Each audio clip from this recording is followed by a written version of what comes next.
Friends, today we are going to discussing figure it out class 6 NCERT page number 23. Question number 1 है fold a rectangular sheet of paper,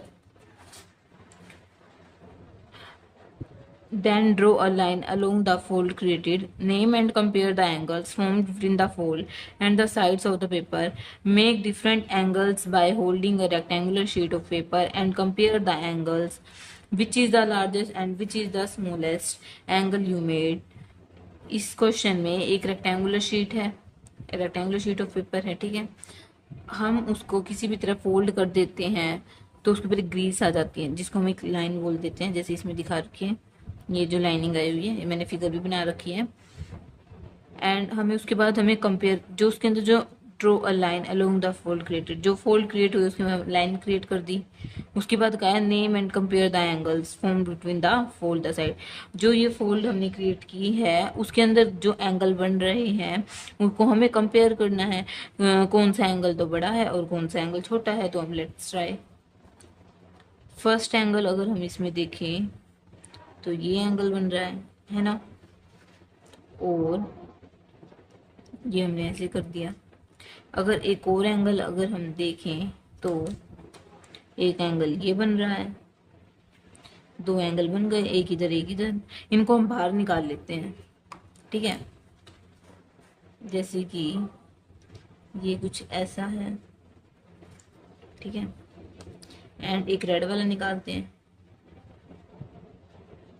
ये red वाला है, ऐसा है, ठीक है। अब हमें इनको कंपेयर करना है सुपर इम्पोजिशन मेथड से। सुपर इम्पोजिशन मेथड क्या होता है कि हम ओवरलैप करते थे एंगल्स को, तो हम इन दोनों एंगल्स को ओवरलैप करेंगे। तो हमें क्या करना होगा कि हम इस एंगल को हमें इसके ऊपर कंपेयर करना हो, तो हमें इस एंगल को घुमाना होगा, ठीक है। मान लो हमने इस एंगल को घुमा दिया तो इसकी शेप कैसी आएगी? इसकी शेप आएगी कुछ ऐसी, ऐसी शेप आएगी, ठीक है। अगर हम इसके ऊपर रखें इस एंगल को, येलो वाले को, तो इस पॉइंट से इस पॉइंट को मिलाएंगे, ठीक है। एंड ये जो शेप ये ऐसे आ रही है ना, और ये कुछ ऐसे आएगी, ठीक है। ये येलो वाला एंगल जो है, इसके अगर हम इसके ऊपर ओवरलैप करने की कोशिश करें तो रेड वाला जो एंगल है वो तो आ रहा है छोटा, और येलो वाला एंगल है वो बड़ा आ रहा है। जो येलो वाले की लाइन है वो कौन सी लाइन है? ये लाइन है। तो इसमें जो इधर से जो एक्स्ट्रा पार्ट है ये हमारा एक्स्ट्रा है, तो हमारा लार्जर कौन कौन हुआ? This one is one, naming कर देते हैं, वन है, ये टू है। तो हम क्या लिखेंगे? Angle one is greater than the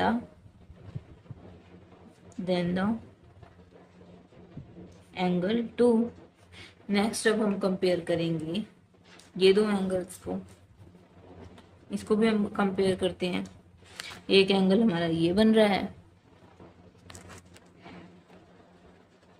end second one is ये एंगल बन रहा है। नेमिंग क्या करते हैं? इसको थ्री एंड इसको फोर, ठीक है। इसकी लाइन देखो, ये दिख रही है, ये वाली लाइन, और इसकी लाइन जो है आपको इससे दिखाती हूँ, येलो कलर वाले से दिख रही है ये लाइन, ये लाइन, ठीक है।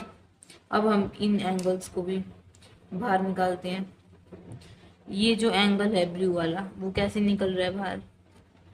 ऐसे करके कुछ ऐसे हो रहा है, ठीक है। और जो है थर्ड एंगल, थर्ड है ये, और जो एंगल फोर है वो कैसे निकल रहा है? वो कुछ ऐसे निकल रहा है, ठीक है। This is angle four. अब हमें इसको भी तो कंपेयर करना होगा, इस एंगल को भी, है ना।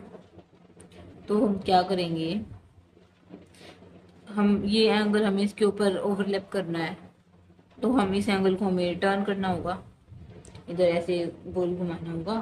तो ये एंगल कैसे होगा? मैं करके दिखाती हूँ। ब्लू वाला, ब्लैक वाला जो है वो हम ऐसे ही रहने देते हैं, ठीक है। ये एंगल कुछ ऐसे है, और ब्लू वाला अगर हम करेंगे तो वो कैसे होगा?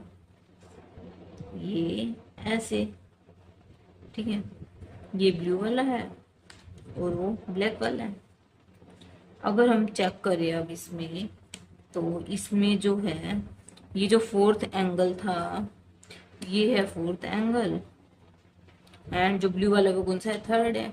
तो थर्ड जो है वो तो छोटा है, और जो ब्लैक वाला जो फोर्थ एंगल है वो ग्रेटर है। तो इसके अंदर कौन सा होगा, angle 4 is greater than the angle third. Angle third छोटा और एंगल 4 बड़ा है। ऐसे ही हम 1 और 4 को कंपेयर कर सकते हैं, 1 और 3 को कर सकते हैं, 2 and 4 को भी कर सकते हैं। नेक्स्ट क्वेश्चन है question number 2। In each case determine which angle is greater and why. ये जो ए बी सी जो ये केस है, इसके अंदर हमें बताना है कि कौन सा एंगल ग्रेटर है और उसकी हमें रीजनिंग देनी है, मतलब हमें रीजन देना है। ठीक है, तो ये फिगर है। ठीक है, फर्स्ट इन्होंने कहा है angle A O B and angle X O Y. A O B जो एंगल है, वो जो एंगल है वो तो ये एंगल है, this is the angle A O B. ठीक है, फिर उन्होंने कहा है कि एंगल ए ओ बी, ठीक है, ये एंगल ए ओ बी है। फिर कहा है angle X O Y. Angle X O Y भी हम देख लेते हैं कौन सा है, this is the angle X O Y. ठीक है, उन्होंने कहा इनमें से हमें बताना ग्रेटर कौन सा है। आपको देखने से ही पता लग रहा है कि एंगल ए ओ, जो एंगल ए ओ बी है उसी के अंदर तो एंगल एक्स ओ वाई है, तो एंगल एक्स ओ वाई तो छोटा है। तो ए पार्ट में angle A O B is greater than angle X O Y. ठीक है, इसका रीजन ये है कि ये जो एंगल ए ओ बी है ये एंगल एक्स ओ वाई के पार्ट है।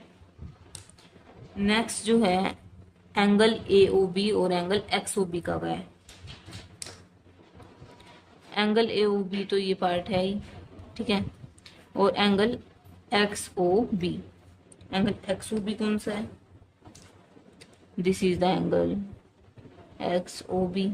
ठीक है, तो इन दोनों एंगल में से कौन सा एंगल बड़ा है, आप देखिए बता ही सकती हो कि एंगल ए ओ बी बड़ा है। बी के अंदर क्या आएगा, angle A O B is greater than angle X O B. इसमें angle A O B greater है, क्यों, क्योंकि एंगल ए ओ बी के अंदर ही जो है एंगल एक्स ओ बी है। नेक्स्ट इन्होंने कहा है C angle X O B और एंगल एक्स ओ सी का है। ठीक है, तो एक्स ओ बी जो है ये जो है ये एंगल एक्स ओ बी है, और अगर हम एंगल एक्स ओ सी, एक्स ओ बी तो पूरा ही जा रहा है और एंगल एक्स ओ सी भी ये ही है। ठीक है, तो अगर हम इसके अंदर क्या करेंगे, ये तो दोनों ही इक्वल हैं, क्यों, क्योंकि एंगल एक्स ओ बी भी उतना ही है और एंगल एक्स ओ सी का भी डिस्टेंस उतना ही है। तो सी पार्ट के अंदर क्या होगा, angle X O B is equal to angle X O C. ठीक है, नेक्स्ट क्वेश्चन है question number 3। Which angle is greater, angle X O Y और एंगल ए ओ बी। ठीक है, इन्होंने इसमें कहा कि कौन सा एंगल ग्रेटर है, गिव रीजनिंग, रीजन देना है हमें। ठीक है, तो अब हम इसके अंदर पहले एक फिगर बना लेते हैं ये वाले। ठीक है, ये फिगर है,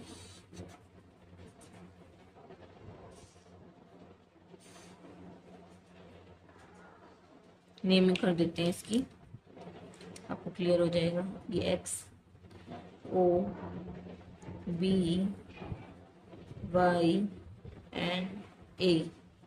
ठीक है, इस क्वेश्चन में इन्होंने किस किस का पूछा है, एंगल एक्स ओ वाई और एंगल ए ओ बी। ठीक है, ग्रेटर बताने हैं। एंगल एक्स ओ वाई कौन सा एंगल है, एंगल एक्स ओ वाई, ये जो येलो वाला है ये है एंगल एक्स ओ वाई, और दूसरा का इन्होंने एंगल ए ओ बी।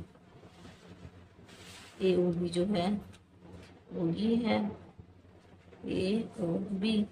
ठीक है, अगर आप देखिए इसको हम सुपर इम्पोजिशन मेथड से हम नहीं कर सकते, तो हम कितने करेंगे, तो इसमें आपको एक डिफरेंस दिखाती हूँ।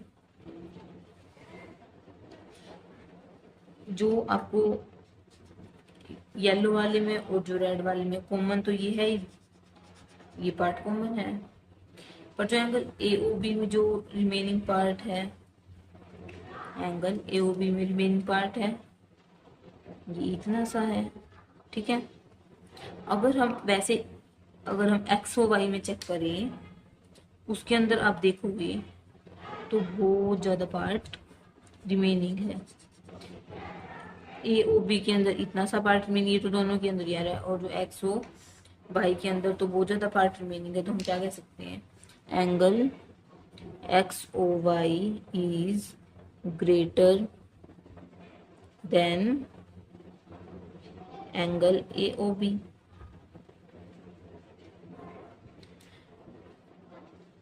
Thanks for watching. Do like, share, subscribe to my channel.